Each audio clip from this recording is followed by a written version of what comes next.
নবম জাতীয় pay scale নিয়ে সরকারি কর্মচারীদের জন্য এসেছে বড় একটি আপডেট। বহু আলোচনার পর বেতন কাঠামোর অনুপাত হিসাবে 1:8 নির্ধারণের বিষয়ে পে কমিশনে ঐক্যমত হয়েছে বলে জানা গেছে। এই সিদ্ধান্ত ইতোমধ্যেই প্রশাসনে ব্যাপক আগ্রহ তৈরি করেছে।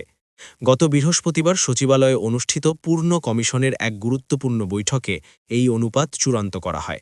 বৈঠকে সভাপতিত্ব করেন পে কমিশনের চেয়ারম্যান জাকির আহমেদ খান। সেখানে কমিশনের স্থায়ী ও খণ্ডকালীন সদস্যরাও উপস্থিত ছিলেন। সূত্র জানায় বেতন অনুপাত নিয়ে কমিশনের সামনে ৩টি প্রস্তাব ছিল: 1:8, 1:10 এবং 1:12। দীর্ঘ আলোচনা শেষে বাস্তবতা ও আর্থিক সক্ষমতা বিবেচনায় 1:8 অনুপাতেই সম্মতি আসে। এই অনুপাতের অর্থ হল, সর্বনিম্ন গ্রেডের একজন সরকারি কর্মচারীর মূল বেতন যদি 1 ধরা হয়, তাহলে সর্বোচ্চ গ্রেডে বেতন হবে তার 8 গুণ।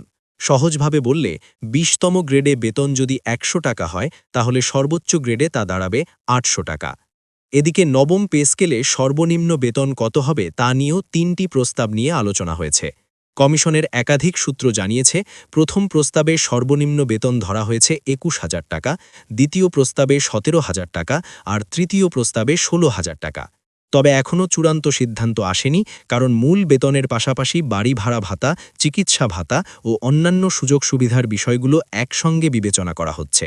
এসব ভাতা কিভাবে সমন্বয় হবে তা নির্ধারণ না হওয়া পর্যন্ত সর্বোচ্চ বেতন কাঠামো চূড়ান্ত করা যাচ্ছে না।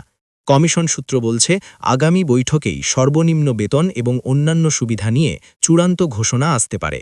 ফলে নবম পে স্কেল নিয়ে সরকারি কর্মচারীদের অপেক্ষা এখন শেষ পর্যায়ে।